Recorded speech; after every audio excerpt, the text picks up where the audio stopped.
Olá, queridos alunos do Legale, professora Sara Melander. Então, voltamos aqui para dar continuidade na nossa aula.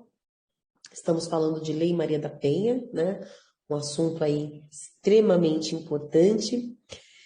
E vou abrir aqui o nosso material.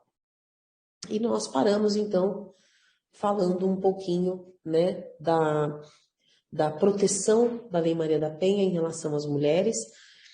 Falamos das formas de violência que a Lei Maria da Penha apresenta, né? Nós temos lá a violência física, né, que é a mais comum, temos a violência psicológica, a violência sexual, violência patrimonial, né, e a violência moral. Então, o artigo 7º da Lei Maria da Penha, ela traz lá esse rol, né, de tipos de violência que podem acontecer em relação à mulher, né? Então, nós explicamos cada uma delas, citamos alguns casos, inclusive, né, de violência psicológica. Muitas mulheres não sabem, né, que sofrem esse tipo de violência, justamente porque é uma violência velada, né? E aí a gente fala até um pouquinho também do Pierre Bourdieu, que é um sociólogo francês contemporâneo, que ele traz aí a violência simbólica, né? Quando ele fala do seu livro da dominação masculina e a violência simbólica, ele fala com muita maestria em relação a esse tipo de violência velada contra a mulher, né? A violência simbólica de Pierre Bourdieu, ela é muito interessante porque ela está em todos os lugares, né? É aquela violência que está intrínseca à sociedade, né? Ela está naquele comentário que a própria mulher muitas vezes faz em relação ao homem, né? Ah, ele me ajudou a cuidar do meu filho hoje. Não, ele não ajudou. Ele tem obrigação de cuidar, porque o filho é dele também, né? Então, são pequenas falas que estão... Isso não é um julgamento, viu, gente? Porque a sociedade, ela tem essa cultura, isso é cultural, né? Então,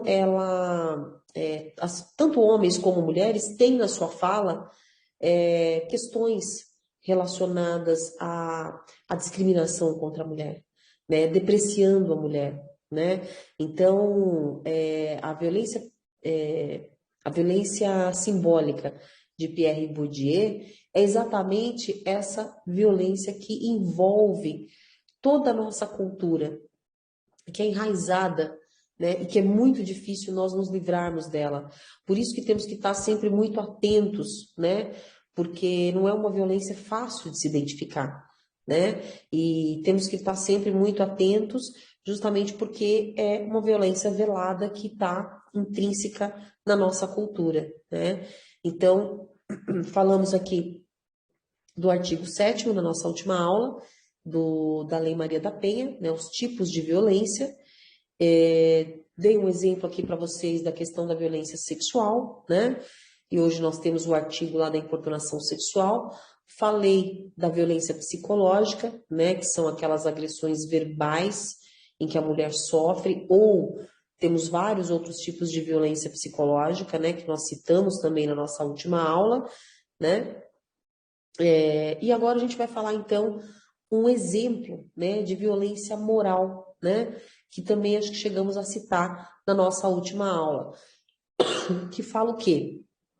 Marido abandonado que enviou fotos íntimas da mulher. Então, nós chegamos a comentar, né, daquela situação da mulher que trabalhava numa empresa e o marido, então, inconformado com o fim do relacionamento, resolveu, então, enviar vídeos e fotos íntimos que eles fizeram quando estavam juntos, com autorização dela, né?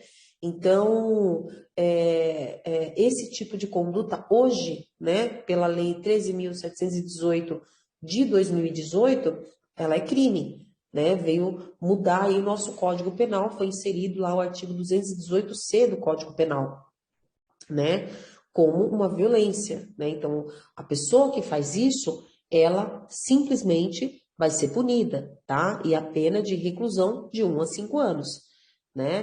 Que é o que a gente chama de pornografia de vingança, tá? Pornografia de vingança é exatamente esse tipo de conduta, né? E por que ela é chamada dessa forma? ela é chamada dessa forma justamente porque, na maioria dos casos, em que o homem faz isso, por que a gente está falando do homem? Claro que tem casos em que mulher, né, pode fazer esse tipo de conduta, mas na maioria dos casos o homem faz isso porque quer se vingar da mulher, já que ela quis terminar o relacionamento, né? Então, é claro que essa violência moral, gente, não é só entre casais, né? Esse tipo de conduta pode acontecer, né? O que eu quero dizer entre casais não precisa ter um relacionamento íntimo, né? Então, vamos imaginar que a pessoa não é casada nem namora com alguém, mas teve alguma intimidade e ela sofreu esse tipo de conduta, a pessoa foi lá e depois divulgou vídeos, então ela vai responder pelos 218C do Código Penal, tá? E aí a pena ela aumenta de 1/3 a 2/3 quando as partes têm um relacionamento íntimo, tá? Então aí realmente muda, né? Muda, aumenta-se a pena por conta dessa situação, né? Deles terem um relacionamento íntimo, né? E então essa é uma violência moral e é uma violência que, infelizmente, tem acontecido muito, né, nas redes sociais. Infelizmente tem acontecido muito, muitas mulheres elas têm sido vítimas então dessa violência moral, né? E essa violência, gente, ela na esfera civil, ela gera o quê? Um dano moral presumido, né? Nós temos lá recurso especial do STJ, né, que já reconheceu, né, no recurso especial 1675.874 e 1643.051, né? Ela já reconheceu esse dano moral presumido. O que significa isso? Significa dizer que se eu tenho uma condenação relacionada à Lei Maria da Penha no âmbito criminal, foi comprovado o dano a essa mulher, automaticamente o dano moral é devido na esfera civil, né? Então, pode-se até pedir no próprio processo criminal, né? O dano moral justamente por ter cometido algum crime em relação à mulher, seja violência psicológica, violência moral, né? Então, a prova, ela é dispensável no caso de violência contra a mulher.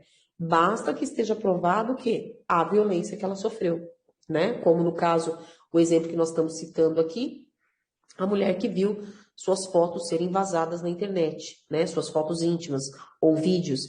Então, não preciso provar o dano psicológico que essa mulher teve, porque já é presumido, né? Então, pode ser pedido no processo criminal, né? Pela acusação ou pela parte ofendida, né? Um pedido expresso, né? E ainda que não seja especificado o valor, mas pode ser solicitado lá no criminal mesmo, né? E a indenização ela vai ser fixada pelo juízo criminal e não depende mais de instrução probatória específica para apurar esse dano moral, porque a gente está falando exatamente de um dano, como eu disse a vocês, presumido, tá bom? A OAB também ela tem se manifestado nesse sentido da proteção em relação à mulher. Então, o Conselho Federal da OAB aprovou uma súmula em 18/3/2019, né, e que fala que a idoneidade é um pré-requisito para pessoas que queiram exercer a profissão de advogado. Então, aquela pessoa que queira se inscrever nos quadros da OAB, mas que tenha no seu currículo alguma condenação transitada em julgado, logicamente, em relação a crimes contra a mulher, né, a Lei Maria da Penha, ela vai ficar impedida de se inscrever nos quadros da OAB, né? E tudo isso aconteceu, essa súmula foi aprovada por conta de uma mulher, né, do Rio de Janeiro, não me recordo agora o nome dela, mas isso foi bem noticiado na mídia, né? Ela saiu com um rapaz, foi no apartamento dele, tomaram vinho e não se sabe o que ele colocou na bebida dela e ela acordou apanhando, né, desse homem que batia nela, assim, ela nem sabia o motivo, né? E batia nela, quase morreu, foi espancada, né? E aí, esse rapaz, ele era estudante de direito e ele estava, então, prestando exame da OAB, né? E aí, por conta dessa situação, criaram, então, a OAB, né? O Conselho Federal criou essa súmula justamente para que essas pessoas que cometem crimes contra a mulher, elas não sejam aprovadas, então, na OAB para compor os quadros dos seus advogados. E feito isso, né, falamos aí dos tipos de violência, né, que estão relacionados às mulheres, violência física, psicológica, moral, né? É claro que deixamos aqui para o final para a gente falar de feminicídio, né? Feminicídio, gente, desculpem, mas a garganta não está ajudando, né? Feminicídio é aquele homicídio de mulheres, né, que ocorre por força da desigualdade de gênero, né? A mulher, ela sofre um homicídio apenas pela condição de ser mulher, né? Então, o que era antes classificado como um homicídio, pela Lei Maria da Penha, né, em 2015, né, em 13, desculpem, Lei 13.104 de 2015, ela mudou e veio punir o crime de homicídio contra a mulher nessa condição para uma reclusão de 12 a 30 anos. Então, é um homicídio, o feminicídio, né, como é chamado, ele é um crime qualificado, é um crime hediondo, né, e ele é aplicado aos homicídios praticados dentro do âmbito familiar, violência doméstica e familiar, e também todas aquelas mulheres que sofrem menosprezo ou discriminação e por isso são mortas ou tentativas de homicídio. Esse caso que eu citei para vocês, da mulher que foi tomar vinho, mulher do Rio de Janeiro, não sei se é Eliane o nome dela, não me recordo agora, que foi tomar vinho no Rio de Janeiro, nesse caso houve o quê? Uma tentativa de feminicídio.